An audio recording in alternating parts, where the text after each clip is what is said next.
Swag.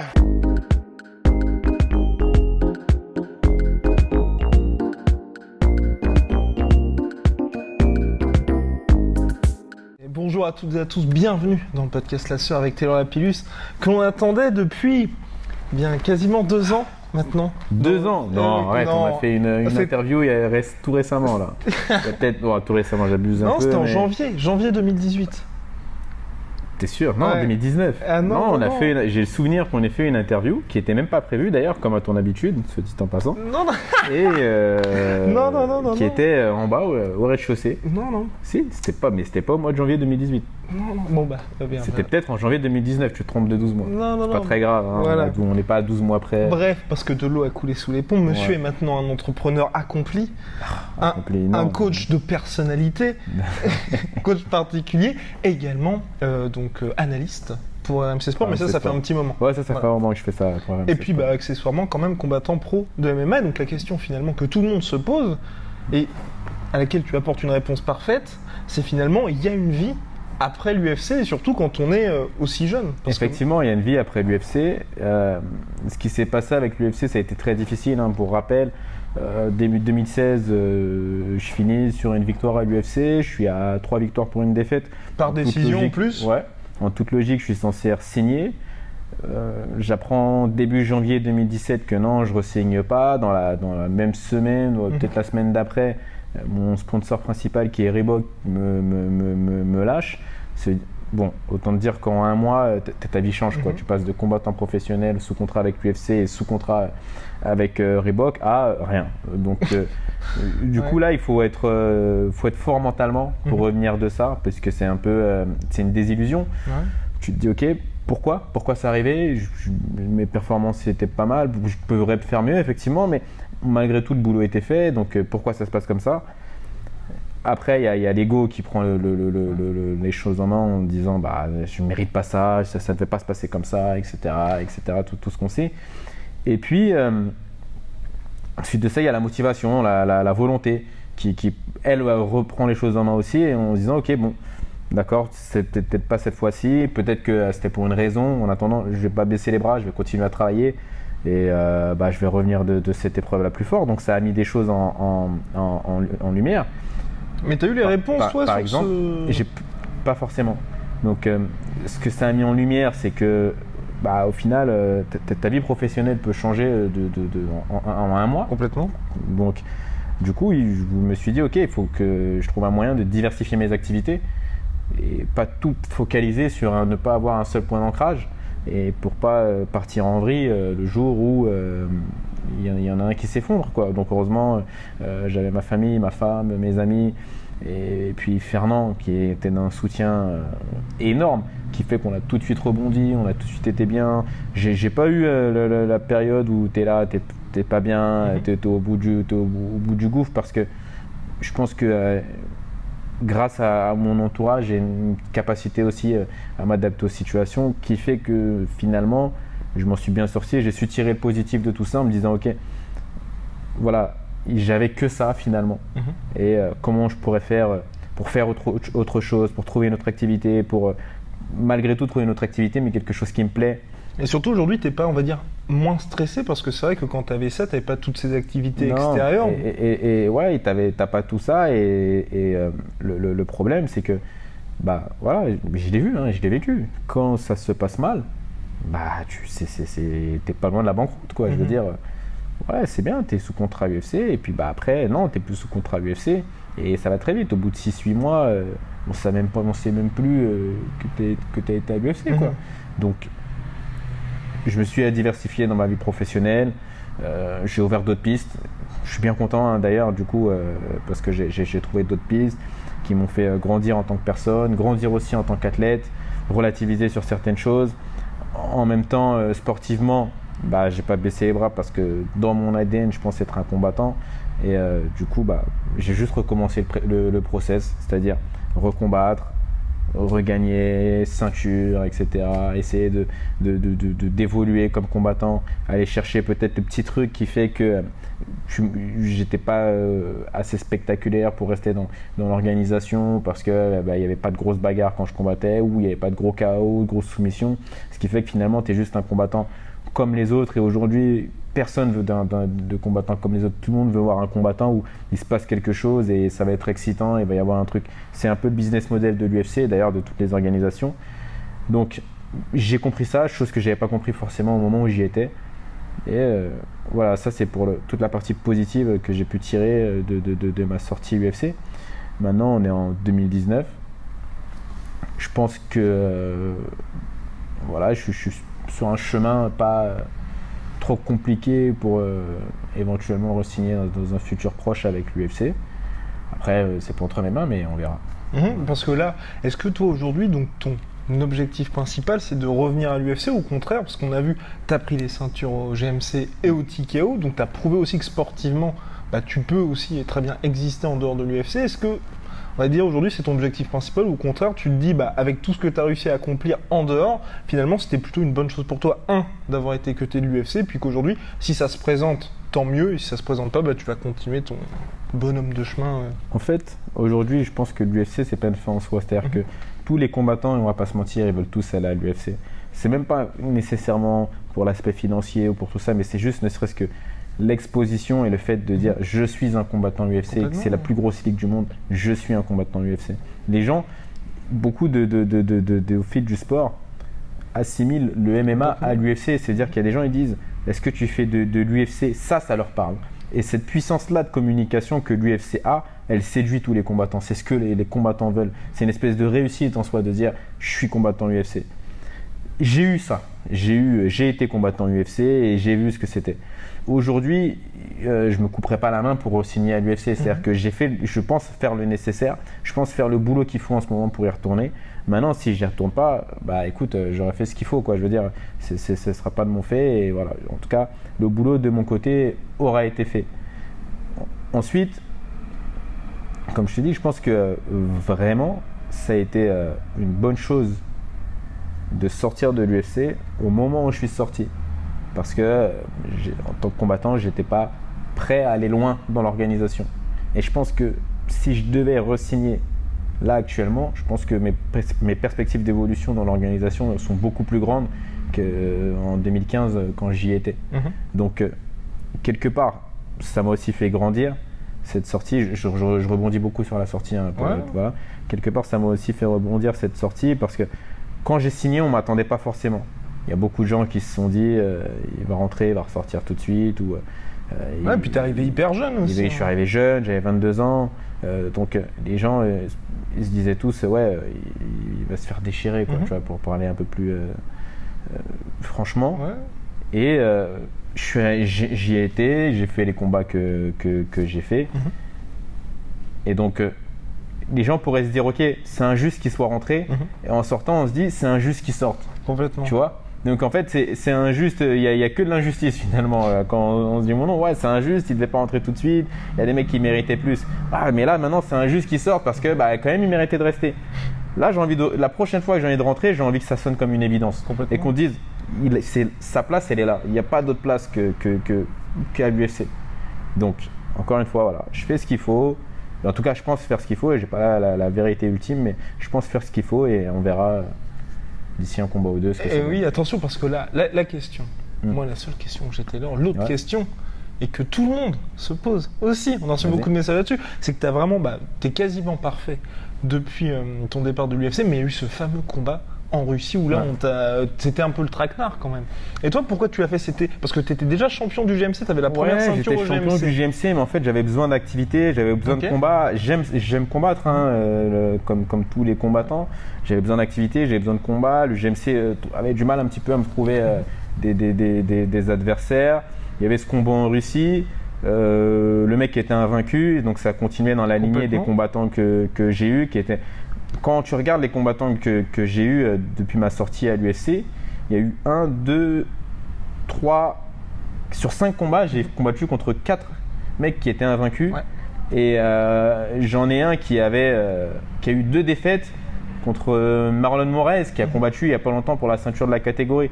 Donc tous les adversaires, sur le papier en tout cas, c'était des adversaires solides. Donc c'était un moyen aussi de continuer dans la lancée de tu prends des bons combattants, ils sont tous invaincus et voilà. Après il y a aussi, on va pas se mentir, l'aspect financier. En Russie, on le sait tous, c'est un peu plus intéressant quand même que dans certaines organisations européennes. Et tu étais aussi main event. Voilà, j'étais main event, donc il y avait aussi de cette exposition là. La Russie, c'était un nouveau marché pour moi, donc on sait jamais ce qui peut se passer, quoi. Je veux dire, tu peux parfois aller dans une organisation pour un combat, one shot, et en fait l'organisation t'aime bien, ça passe bien, et puis tu te retrouves à faire 3, 4, 5 combats et tu découvres un nouveau public, c'est une nouvelle population qui te suit, donc ça peut vraiment, tu peux avoir des bonnes surprises là-dessus. On a essayé. Je vais pas revenir sur les conditions du fight, etc., parce que pour moi ça relève juste purement et simplement des excuses. Je pense que si tu dois gagner, tu trouveras le moyen de gagner, peu importe ce qui se passe. On a fait le combat qu'on a fait. C'est pas un combat sur lequel je suis fier de moi, mais malgré tout, c'est une décision. Et pareil, j'ai appris de ce combat en fait. J'ai appris de ce combat. Je me suis dit ok, voilà, c'est comme ça que ça se passe. Ça m'a fait un peu l'effet d'un coup de pied aux fesses en disant ok, ouais, tu sors de l'UFC, ouais, t'as peut-être un peu de talent, ouais, t'as peut-être des qualités, mais parfois il en faut un peu plus. Et parfois il faut surtout bosser un peu plus. Donc voilà, vraiment la sensation d'un coup de pied aux fesses qui réveille et qui dit ok, là ça suffit les bêtises pour être très poli. Et voilà, on reprend le boulot sérieusement, on part sur des nouveaux défis, sur des adversaires solides. Et dans la foulée, on a signé au TKO et voilà, j'ai combattu une première fois, puis une deuxième fois pour la ceinture. Et là, ça y est, champion du TKO, donc l'organisation québécoise. Et la question, là aussi, que tout le monde se pose, mon cher Taylor, c'est pourquoi est-ce que tu n'as pas été dans d'autres organisations, d'autres grosses organisations? Parce que tu es un gars intelligent, tu gères un peu tout ce que tu fais. Est-ce que c'est justement pour te dire, comme l'UFC, avec eux, c'est justement, tu viens d'organisations dites mineures et ensuite tu viens chez eux, donc pour pas te fermer cette porte-là, ou au contraire, pour permettre en fait d'avoir tes autres activités? Parce que il y a le Bellator, il y a le ONFC, il y a la Rising. Je suis pas hyper fan des organisations japonaises, de l'organisation japonaise qui est le Rising. Déjà, j'ai pas de raison à avancer. C'est juste une question d'affinité. Et je pense que ce qu'on fait malgré tout, il y a l'argent, il y a l'exposition, il y a tout ça, mais il y a aussi le feeling que tu as avec l'organisation. Et si tu le sens pas, en tout cas moi c'est ma manière de fonctionner. Si je le sens pas, même si tout est réuni et que tout est génial sur le papier, si je le sens pas, j'y vais pas. Le Rising, c'est pas une organisation qui, je sais pas, j'ai du mal à trouver le truc, quoi. J'ai pas le feeling avec l'organisation. Pourtant, c'est pas mal. Les primes sont convenables. Mais ils ont des bons combattants, dans ma catégorie. Et je pense à Koji Hiroguchi, forcément. Donc, et d'autres. Hein. Ouais. Donc, mais ça, je sais pas, ça me séduit pas. Le ONE FC a un peu aussi cette figure-là. Alors on se dira peut-être j'ai quelque chose contre l'Asie, pas du tout. J'ai rien contre l'Asie, mais c'est juste que Rising, ONE FC, c'est pas des organisations qui me parlent. Donc il y a ça et le ONE FC, ils ont rajouté dernièrement une pesée archi compliquée avec 3 pesées ou un truc test d'hydratation, machin. Enfin c'est devenu hyper compliqué de combattre au ONE FC. Donc du coup ça a bouclé la boucle. Et, du coup, c'est pas une organisation qui m'intéresse. Après, tu as tout ce qui est Cage Warrior, etc. Je suis pas hyper fan du Cage Warrior. Et Bellator. En fait, on va se dire, je suis fan d'aucune organisation, c'est pas ça, mais je suis un mec qui a besoin du feeling, qui a besoin et ça va être dans tous les aspects de ma vie, que ce soit pro, sportif, même ami. J'ai besoin d'un certain feeling quand je fais quelque chose. J'ai besoin de ça en fait. J'arrive pas à faire les choses juste pour les faire, juste par pur business, juste par pur. J'ai besoin d'un truc, qu'on ait un truc, qu'on s'entende bien, que l'organe parle, etc. Et ensuite, je vais y aller. Après, il faut bien sûr que sur le papier, elle m'apporte quelque chose. Mais j'ai besoin d'avoir un feeling avec l'organisation. Le Bellator, c'est une organisation dans laquelle j'aurais pu combattre, mais il y a des choses qui me gênent un petit peu. Je trouve que leur incursion qu'ils ont eue en Europe n'est pas forcément quelque chose de favorable parce que il y a des shows qui sont très bien, qu'ils vont faire en Europe, et puis il y a des shows où tu te dis c'est Bellator quoi quand même, où est le standing du Bellator quoi. Et donc je trouve que dernièrement, en tout cas, ils ont plus Ouais, la Ils sont petite plus aussi- montée en puissance voilà, qu'il y ils ont avait plus la avant. petite Ouais. montée en puissance qu'il y avait où tu te disais voilà le rival de l'UFC quoi. Là, je trouve qu'ils ont plus cette flamme-là. Ça, c'est la première chose. Et la deuxième chose, donc ça, c'était le point positif qui aurait pu faire que je signe là-bas. Et le point négatif, c'est que justement, c'était le Bellator, c'était le rival numéro 1 de l'UFC. Donc, quand tu vas au Bellator, tu as intérêt à être une superstar. Parce que sinon, si tu as l'étiquette collée de Bellator sur toi, c'est très compliqué après de faire le voyage vers l'UFC. Il faut vraiment avoir été une superstar, avoir fait hyper parler de toi et tout. Et là, éventuellement, tu peux signer à l'UFC. Mais si tu fais une carrière un peu en dents de scie, ou même tu as des victoires, etc., mais que ça explose pas, ça va être très compliqué pour toi derrière de signer à l'UFC. Donc, c'est les raisons un petit peu pourquoi j'ai pas signé avec le Bellator. Ensuite, le TKO, bonne organisation, référencé Grosse League en plus. Complètement. Et puis le Donc, MMA Factory a d'autres combattants qui ont été... Le MMA Factory avait d'autres combattants qui étaient sous contrat avec le TKO. Le MMA Factory entretient, et notamment Fernand, entretient de bons liens avec le boss du TKO qui est Stéphane Patry. Donc voilà, on était un peu dans les dispositions de ce que j'aime bien, une grosse organisation, ou bien organisée, référencée, grosse organisation, un bon feeling avec le staff du club. Donc je me suis dit ok, pourquoi pas. Après j'ai regardé ma division, très relevée. C'est-à-dire que les deux adversaires que j'ai eus, c'est des combattants que j'aurais pu affronter à l'UFC. Il y en a un qui était invaincu, 10-0, donc qui était annoncé, il a perdu, mais ça ne retire rien à son talent, donc qui était annoncé comme un très gros prospect en Amérique du Nord. Donc on a aussi celui que j'ai combattu la première fois, Josh Hill, qui lui, comme je disais tout à l'heure, a combattu 2 fois contre Marlon Moraes, dont la première fois dans un combat très très très très serré. Donc je veux dire, c'est des combattants que vraiment j'aurais pu vraiment affronter à l'UFC. Donc ça me va parce que c'est des gros challenges, c'est des gros combats et c'est ce qui me fait kiffer. Ouais, donc là, c'est quoi, ça fait 3 ans et demi que tu es parti de l'UFC. Ouais. Tu as bougé pas mal dans différentes organisations et là, pour 2020, tu veux forcément revenir à l'UFC, surtout que là en plus il y aura le marché en France. Est-ce que pour toi ça va être compliqué pour eux aussi de te convaincre? Parce que là, tu auras un peu, je pense, les cartes en main, parce qu'il n'y aura pas que l'UFC qui va être intéressé par le marché français et par un combattant de ton calibre. Alors je pense que oui, il y a plus d'organisations de toute manière qui vont vouloir venir. Le marché français du MMA, on le dit, toutes les organisations le disent, c'est un marché qui est intéressant parce que la France aime le MMA. Là, il y a une vraie effervescence autour du MMA. C'est un sport, je ne vais pas revenir sur les chiffres et faire le mec, le lobbyiste pour le MMA, mais c'est l'un des sports, c'est le sport même, je dirais, qui a connu la plus grosse progression en France.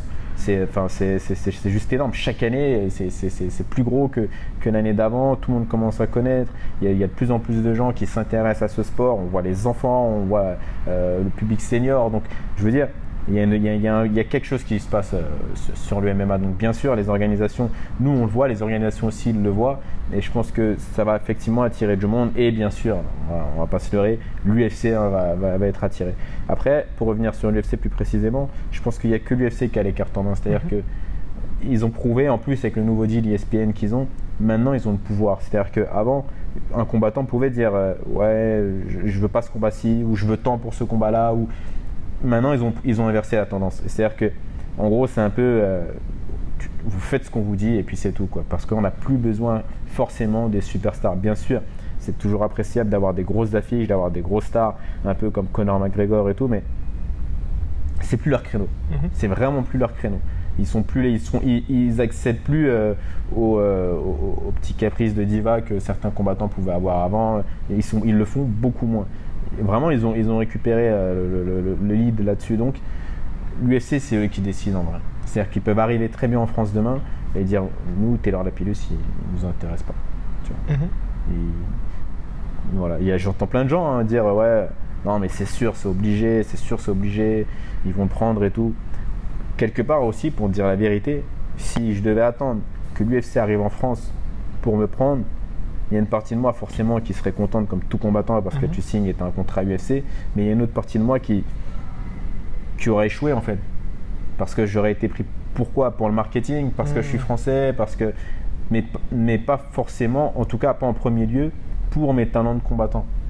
Donc c'est pour ça que moi j'aimerais re-signer, à l'UFC et avant que l'UFC arrive en France. Après, ça, c'est moi et ma satisfaction personnelle. Maintenant, bien sûr, ils arrivent en France, oui, ils me disent ok, on signe, bien sûr que je vais y aller, il faut être honnête. Mais je souhaiterais vraiment être sous contrat avec l'UFC avant l'arrivée en France. Bon, bah, plus que quelques mois maintenant pour que l'UFC signe, enfin, et puis que tu signes aussi, et tu es dans une catégorie en plus, toi qui est extrêmement relevée. Est-ce que tu t'es jamais posé la question de monter au compte, enfin descendre, ça va être compliqué parce que c'est vrai que les flyweight maintenant l'UFC c'est chaud, mais la catégorie bantam c'est hardcore et je pense que toi tu as aussi des difficultés à trouver des adversaires hors de l'UFC. Aujourd'hui, si on regarde mon référencement mondial, je suis 38e ou 39e mondial. C'est beaucoup, hein, 38e mondial, on se dit 38 quand même. Faut le calculer sur tous les combattants de la planète qui sont à 61 kg. Et il y en a beaucoup. C'est des catégories très remplies. 61, 66, 70, 77. En fait, c'est les KT où un homme fait à peu près un poids normal. Complètement, c'est ça, c'est les hommes normaux, les athlètes ultimes parmi les hommes normaux. Voilà, c'est ça. Donc du coup, forcément, vu qu'il n'y a pas beaucoup de mecs qui font 115 kg pour 1m98, ces catégories-là, elles, par contre, sont moins remplies. Et donc, ce qui fait que ma division, elle est chargée, elle est bien remplie.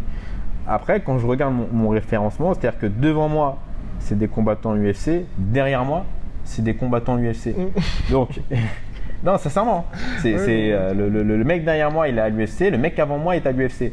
Donc du coup, je me dis, en tout cas sur le papier, niveau classement, ça a du sens que je sois dans le roster.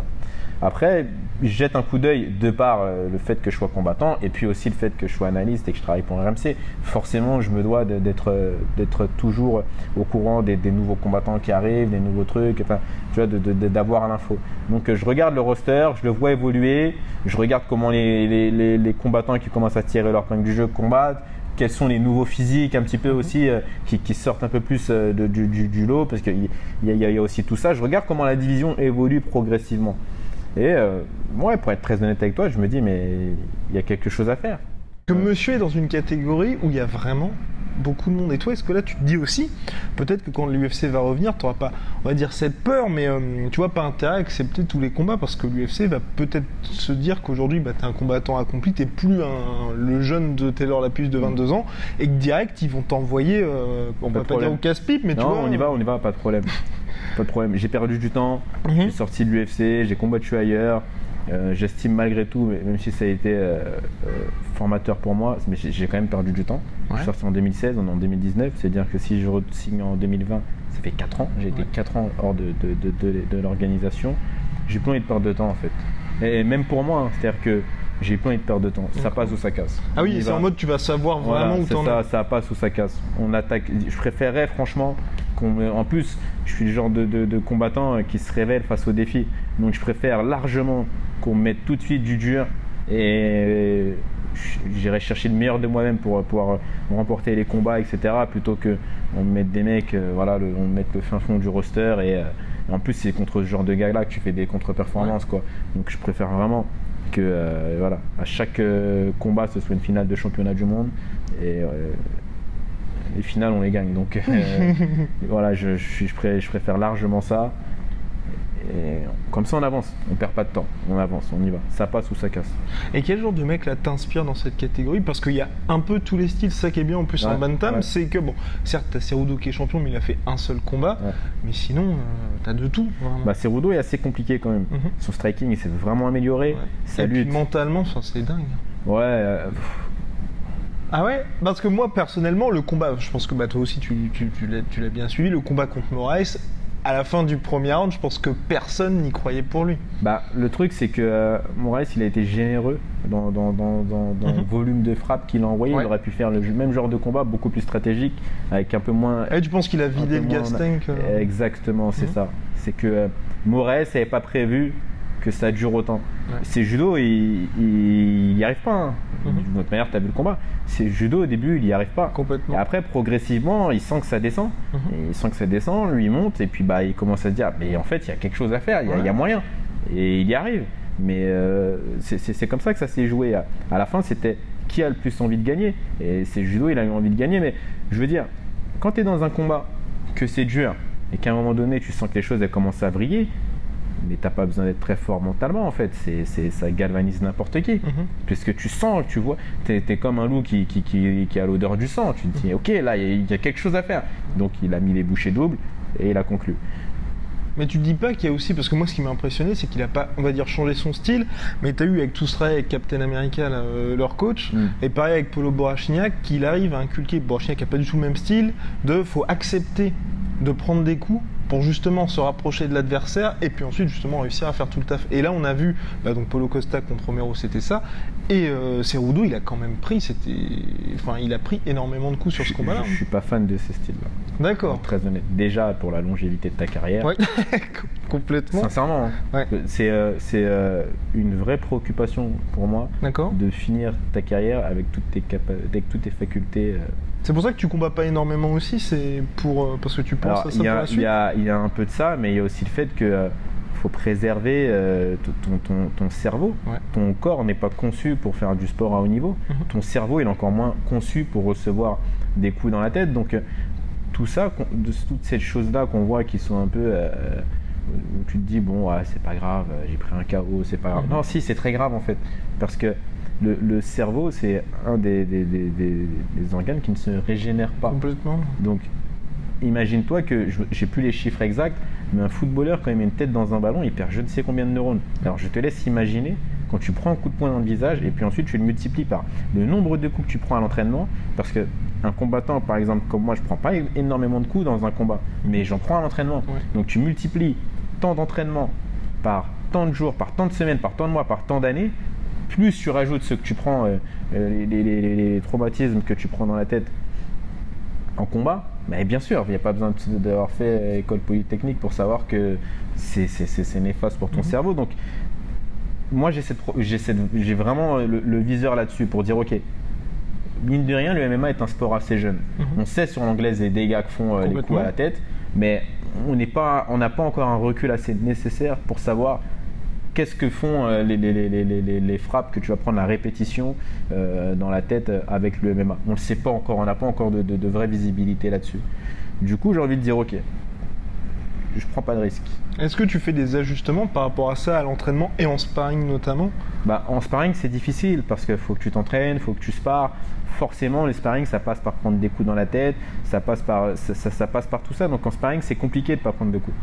En sparring, c'est vraiment difficile. Je connais personne qui dit. Ou non, je veux dire, tu sais, les réduire. Parce que tu sais, c'était Cerrone quand on faisait plus, Robbie Lawler aussi. Tu peux les réduire, effectivement. Tu peux le faire. Tu peux le faire. Après, j'estime qu'on est une team qui ne spare pas énormément. On spare 2 fois par semaine. Donc ça reste raisonnable. 2 fois par semaine de sparring, ça reste raisonnable. Après, tu peux les réduire, mais tu peux pas les stopper non plus, parce qu'il faut quand même que tu aies quand même une cohérence aussi dans la performance. C'est-à-dire qu'à un moment, faut faire des choix. Donc c'est bien, tu veux entretenir ton corps, tu veux pas prendre de risques sur ta future santé, mais en attendant, il y a quand même ta carrière qui est en cours, donc tu peux pas tout sacrifier. Mais tu peux effectivement ralentir un petit peu sur les coups que tu vas prendre à la tête. Ouais. Et donc on a digressé un petit peu, mais la question de base, donc c'était oui, qui t'inspire dans cette catégorie Bantam ? Alors, qui m'inspire ? Alors, j'ai pas envie de paraître prétentieux, j'ai vraiment pas, mais moi-même. Mais j'aurais mais j'aurais du mal à trouver un combattant qui m'inspire, dans le sens où dans ma tête, c'est des combattants que je peux affronter en fait. Donc je pourrais pas te dire qui m'inspire dans la division, parce que je me dis que chaque combattant, je peux l'affronter un jour. Donc je peux pas me dire ok, lui c'est mon modèle, et puis peut-être que dans 1 an, 2 ans, je serai dans la cage contre lui. Donc j'ai pas d'athlète qui m'inspire. Après, je trouve qu'un athlète comme Cejudo, bien qu'il soit détestable au plus haut point, au vu de son comportement extra-sportif, ce qu'il a réussi à faire quand même est énorme. Il a battu TJ Dillashaw qui était dominant dans la catégorie. Il a réussi à se débarrasser de lui par KO. Ensuite, il se débarrasse de Marlon Moraes par KO. J'ai envie de dire, voilà, son combat contre Demetrius Johnson était discutable, mais là, il fait le boulot, quoi. Il fait le boulot. Et tout ça, on se dit que c'est juste un lutteur. Enfin, juste. Il a quand même été champion olympique, mais c'est un lutteur à la base, quoi. Complètement. Et malgré tout. Et qui a commencé tard en plus. Qui a commencé tard le MMA. Hein. Moi, je m'en souviens, j'ai combattu sur la même carte que lui quand on était au Mexique. On a combattu sur la même carte et il n'avait pas du tout le niveau qu'il a aujourd'hui. Hein. Donc il a bossé, il s'est entraîné, il a évolué et aujourd'hui il en est là. Avec les bons et mauvais côtés, mais aujourd'hui il en est là. Ouais, bah c'est bien. Je trouve que c'est une belle réussite.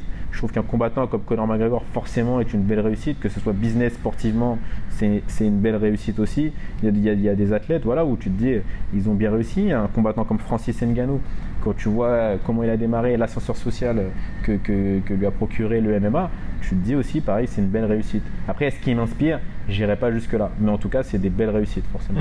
Et au niveau par contre la sportive, toi, on en parlait en off un petit peu avant, c'était surtout ce qui était la partie weight cutting dans le sport. Est-ce que ça aujourd'hui, toi, ça reste quelque chose d'important et où tu dis, parce que je crois que quand t'es arrivé, c'était pile poil quand l'UFC avait interdit, il y avait l'IV ban justement. Oui, c'est ça, ils ont interdit au moment, je crois que je suis arrivé vraiment sur la limite où l'intraveineuse a été interdite. Alors le weight cutting, malheureusement, j'ai envie de dire, c'est une étape où, en tout cas pour le moment, au niveau, on est obligé de passer par là. Sauf au ONE FC où ils ont fortement durci leur tolérance vis-à-vis des weight cutting. Mais après, comme tu dis, c'est très obscur parce que Demetrius Johnson se retrouve face à des mecs 3 fois plus grands. Enfin, donc on ne sait pas trop. Moi, j'ai pas totalement compris, pour être très honnête, la pesée, mais ça a l'air très compliqué en tout cas. Donc l'UFC n'en est pas là, mais il commence à prendre de plus en plus de mesures pour éviter les weight cutting et les grosses déshydratations. Ça passait notamment par l'interdiction de l'intraveineuse. Ils ont reculé la pesée. Avant, la pesée c'était à 18h. Ensuite, ils l'ont avancé jusqu'au matin. Donc tout ça pour avoir plus de récupération. Alors certains combattants se sont dit ok, je peux cutter plus, mais c'était pas le but. Mais voilà. Donc il y a une vraie volonté de l'UFC, non seulement d'être un sport, d'être une organisation reconnue comme organisation propre, donc avec le moins de dopés, le moins de scandales de dopage, etc. Et en même temps, il y a une vraie volonté de se professionnaliser sur tout ce qui va être intégrité physique de combattants. Donc ils essayent de limiter, mais malgré tout, pour le moment, on est obligé de passer par là. On est obligé de passer par là. Moi, je vais cutter 3 kilos. Et je trouve que c'est raisonnable. Et tu t'es déjà retrouvé avec des adversaires ou parce que là, comme tu n'es plus à l'UFC, tu n'as plus justement toute cette rigueur qui va autour et tu t'es dit, je suis avec un mec qui n'est pas du tout dans ma catégorie finalement. Alors, j'ai déjà croisé des mecs, par exemple le russe que j'ai combattu en Russie était assez costaud. Exactement. Il était vraiment costaud pour le coup. Et Josh Hill, le Canadien que j'ai combattu au TKO, était très costaud aussi. Sincèrement, je sais pas comment il fait. Il est énorme. Alors il est plus petit que moi, mais il est énorme. Enfin, je veux dire, il a un cou, un dos. Il a un physique de super-héros, quoi. Mais vraiment. Donc je sais pas comment il fait. Après, écoute, si ça lui réussit, tant mieux. Peut-être qu'il a des os plus légers, peut-être que. Enfin, je sais pas, mais il y a des combattants qui arrivent à perdre beaucoup de poids. Et notamment les Russes perdent beaucoup de poids, les Américains perdent beaucoup de poids, ils ont un peu ça vient de la lutte aussi. Ça vient de là, ils ont cette culture-là du cutting, des gros cuttings. Alors, ça se retrouve pas forcément sur les performances, c'est-à-dire que c'est pas parce qu'on cut beaucoup qu'on va être en forme, ça veut rien dire. Mais en tout cas, ils savent cutter et ils coupent beaucoup. Ils perdent 8 kilos sur 2 jours, c'est des chiffres vertigineux, je veux dire. C'est beaucoup trop, Et pour toi, est-ce que ça c'est l'un des problèmes, on va dire, du MMA? Parce que c'est vrai qu'en Europe, on n'a pas tellement cette culture-là, et forcément, on va dire, intrinsèquement, toi tu vas peut-être être meilleur qu'un autre gars, mais comme il fait plus de 15 kilos. Oui, au niveau ça joue. Au niveau ça joue, ça va être des détails, ça va être le plus malin, le plus malin, celui qui a le mieux cuté, celui qui a le mieux récupéré. Ça va être un petit peu ces détails-là qui peuvent changer la configuration d'un combat. Après, l'Europe, alors avant, oui, c'était un peu le cas. On était un peu en retard là-dessus. Maintenant, tu combats en Europe, tu te rends compte qu'il y a des combattants qui n'ont rien à envier aux Américains, quoi. Je veux dire, les Anglais notamment, tout ce qui va être aussi pays nordiques, Norvège, tout ça, ils ont cette culture aussi un peu du cutting et tu peux te retrouver face à des gars où tu te dis, wow, ah ouais, quand même. dès la pesée, hein. C'est-à-dire que sans que le mec ait récupéré, etc. Dès la pesée, tu le vois et tu te dis ah ouais, quand même, je l'avais pas vu comme ça sur les vidéos. Et donc ça c'est de plus en plus démocratisé. C'est-à-dire que maintenant les gens connaissent de plus en plus. En plus il y a internet, donc il y a des mecs qui sont devenus spécialisés dans le cutting, dans la réhydratation, dans la déshydratation. Donc ils peuvent les contacter, c'est devenu assez facile maintenant d'apprendre et de prendre les connaissances d'un peu partout. Avant c'était un peu plus fermé parce que ça se passait aux États-Unis et tout. Maintenant c'est ouvert, quoi. Je veux dire, donc même en Europe, tu as des gros spécialistes du cutting maintenant. Donc pour toi, est-ce que la solution, tu voudrais que ça reste comme ça, ou au contraire, par exemple, qu'ils mettent des clauses hyper strictes au niveau, tu vois, du taux de poids que tu perds. Enfin, toi, idéalement, ce serait quoi si tu reviens à l'UFC, ou pour la suite de ta carrière, on va dire un mix de ce que fait le ONE FC, de ce que fait l'UFC. C'est-à-dire que la pesée après combat, ou non, la veille du combat, je trouve que c'est absurde. Le mec a récupéré ce qu'il doit récupérer, quoi. Je veux dire, tu te rends compte, c'est-à-dire que c'est déjà bien compliqué comme ça de faire ton régime. Donc tu dois perdre du poids, ensuite tu dois cutter, et puis le lendemain, attention, tu ne dois pas trop récupérer. Mais sauf que, je sais pas si tu as déjà fait un cutting ou une diète, mais c'est archi compliqué le lendemain de dire ok, donc je dois pas trop boire, je dois pas trop manger. Ah oui, non, moi j'ai jamais eu de moment où je devais récupérer, je vais juste être trop poids. Tu pars quand même d'un truc où tu es déshydraté au départ. Et en fait, tu es en train de calculer comment ne pas trop récupérer.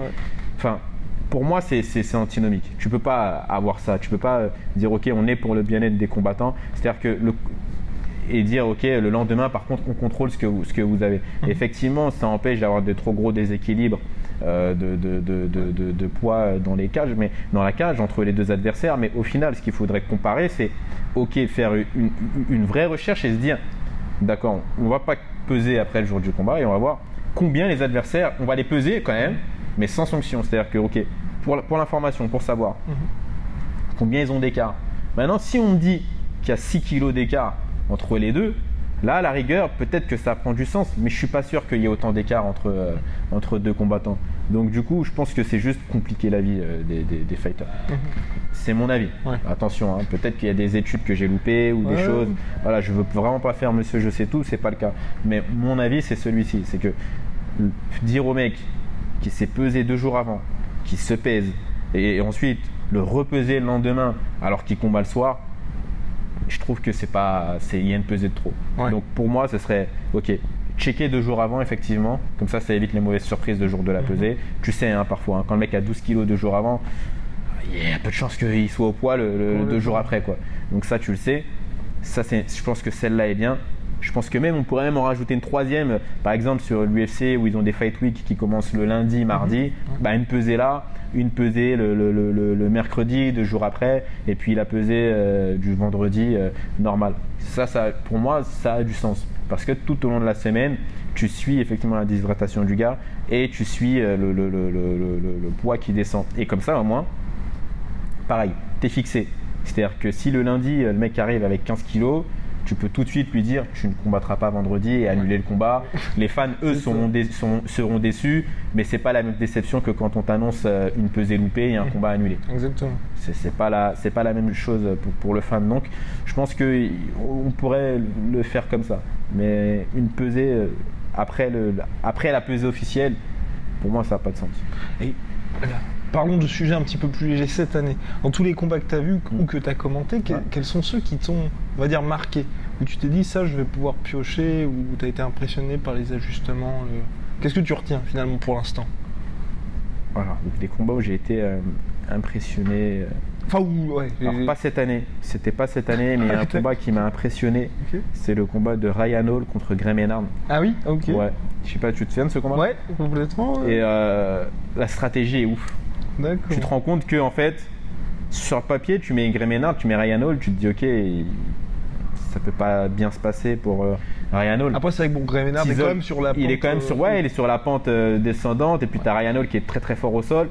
Mais quand même, tu te dis, c'est Gray Maynard, quoi, je veux dire. Ouais, ça reste un nom. Ouais. Et la stratégie qu'ils ont mis en place, elle est folle, quoi. Je veux dire, en fait, tu te rends compte qu'avec cette stratégie-là, à aucun moment ils pouvaient gagner le combat à Gréménard. À aucun moment. Ils se sont débrouillés pour faire de la force de Ryan Hall, qui est le sol, une vraie terreur, quoi. C'est-à-dire qu'ils n'hésitaient pas à se jeter au sol, ils n'hésitaient pas à tirer la garde. Donc il y avait toujours cette méfiance-là de ne pas aller au sol pour Gréménard. Mais pendant qu'ils se méfiaient de ne pas aller au sol, ils prenaient des coups de poing, des coups de pied, parce que c'était imprévisible les coups qu'envoyait Ryan Hall. C'est-à-dire que c'est un peu le principe de tu pourras demander à un grand combattant qui te dira ok, un jour j'ai tourné avec un amateur, il m'a blessé, ou il m'a mis un coup, ou il m'a touché. Parce qu'en fait, au bout d'un moment, tu es codifié dans certaines choses. Un coup de poing qui vient tout droit, un crochet qui tourne bien. Et un amateur, il n'a pas ces trucs-là. Lui, il t'envoie le coup un peu comme ça vient. Donc, toi, ça sort des codes que tu connais et il arrive à te toucher là-dessus. Et tu te dis, mais comment il m'a touché avec ce truc ? Bah, c'est ça, c'est que ce qu'il fait n'a pas de logique. Et ce jour-là, Ryan Hall a fait des trucs qui n'avaient aucune logique. Des coups de pied, il envoie un coup de pied et puis il se couche par terre dans la foulée. Donc tu peux même pas répondre, tu as juste pris un coup de pied et puis il est au sol. Donc la possibilité que tu as, c'est d'aller le suivre au sol, sauf qu'on sait ce qui va se passer. Stratégiquement, c'était ouf. Je trouve que le jour où j'ai vu ce combat, le public a hué. Ils ont vraiment hué parce qu'ils n'ont pas aimé le combat. Mais moi, en tant que combattant, analyste, tout ce que tu veux, je me suis dit waouh, on est sur le haut niveau de la stratégie. Là, vraiment, ce qu'il a fait, c'est ouf. Donc, je pense que c'est un des combats que je retiens et qui m'a vraiment le plus impressionné. Ou comment, quand tu as une bonne stratégie, tu peux vraiment performer. Oui, parce qu'on voit que les game plans, surtout récemment, c'était quoi quand Cormier a mis KO Miocic, ça peut vraiment complètement changer. Ah oui, ça change vraiment, ça change tout. Ça change vraiment tout. Est-ce que pour toi... vas-y. Je rebondis du coup sur ce que tu disais. Cormier-Miocic, pareil, c'est un combat aussi qui m'a impressionné par la réadaptation. Le deuxième. Par la réadaptation de Miocic. C'est-à-dire qu'il se fait dominer le premier round. Il se fait dominer le deuxième round, il se fait dominer le troisième round. Et attention, Cormier est plus fort qu'au premier combat. C'est-à-dire que c'est encore plus compliqué pour lui qu'au premier. Quand j'ai vu la manière, parce que le premier combat, Cormier était un peu maladroit dans certaines de ses entrées en lutte, dans certaines choses qu'il faisait, dans son striking. Tu sentais qu'il y avait des trucs qui n'allaient pas. Le deuxième combat, il avait bossé. Il avait vraiment bossé. Ses entrées, elles étaient bien masquées, son striking, il était bien fluide. Je veux dire, il y avait vraiment un vrai boulot et une vraie progression. Quand tu regardais le combat, tu te disais, waouh, Cormier quand même, c'est chaud ce qu'il fait. Et puis R1, ça se passe très bien, R2, ça se passe très bien, R3, ça se passe bien. Et là, tu as ce petit éclair qui se réveille dans la tête de Miocic et il se met à travailler au corps. Et là, tu te rends compte qu'il a juste changé un paramètre du combat et il lui a fallu 2 ou 3 minutes pour venir à bout de Miocic, alors qu'il se faisait dominer depuis 3 rounds. Et il lui a fallu 3 minutes pour venir à bout de Cormier. Et ça, c'est incroyable. Comme retour, c'est un film, quoi. Je veux dire, si on voyait ça dans Rocky, on se dirait, mais il se moque de nous. Alors qu'en fait, non, ça a lieu en vrai. On le voit et on se dit, mais c'est fou. Surtout que ça venait même pas de son corner. C'est lui tout seul qui s'est dit, tiens, je vais tenter ça. Il s'est dit, tiens, je vais tenter ça. Il a eu le premier passé. Il t'a dit, ok, vas-y, je continue. Cormier n'a pas trouvé la solution. Il l'aurait peut-être trouvé au bout du deuxième round si ça avait duré un round de plus. Peut-être que son coin lui aurait dit, écoute, voilà la solution. Tu dois faire ça. Sauf que sur le petit laps de temps où ça a duré, Miocic, il a su l'exploiter et voilà, il a montré qu'il avait le cœur d'un champion. Il a été récupérer sa ceinture là-dessus. Et pour toi, est-ce que quand tu fais ces ajustements-là, comme ce qu'a fait Miocic, ça venait de lui et non de son corner, est-ce qu'il faut, on va dire, ne pas trop penser? Parce qu'il y a pas mal de combattants qui disent, moi le problème c'est, tu vois, quand j'arrive dans la cage, j'ai ce côté-là où je réfléchis entre guillemets trop. Alors, ton corner, il t'aide, il t'aiguille, il va te dire des choses que tu ne vois pas forcément et surtout, c'est une équipe. Donc parfois tu peux ne pas penser à quelque chose et ton corner va y penser. Mais il y a une chose qu'il ne faut pas perdre de vue, c'est que par moment, tu es aussi, c'est toi qui es dans la cage. Donc il y a des choses que tu ressens que ton corner, lui, ne ressent pas. Un jour, par exemple, pendant un combat, Fernand Lopez, mon entraîneur, me disait « change de niveau, emmène au sol ». Mais je sentais mon état de fatigue ne me permettait pas de faire cette amenée au sol. Et surtout, je sentais mon adversaire en face de moi, prêt à me recevoir pour l'amener au sol. Et je me suis dit « ok, c'est simple. Au vu de mon état de fatigue et au vu du sien, si je me loupe, et il y a de fortes chances que je me loupe, ça va être dur. Donc, effectivement, il criait amener au sol. Moi, je me suis dit, c'est pas un bon plan. C'est ce que je ressentais.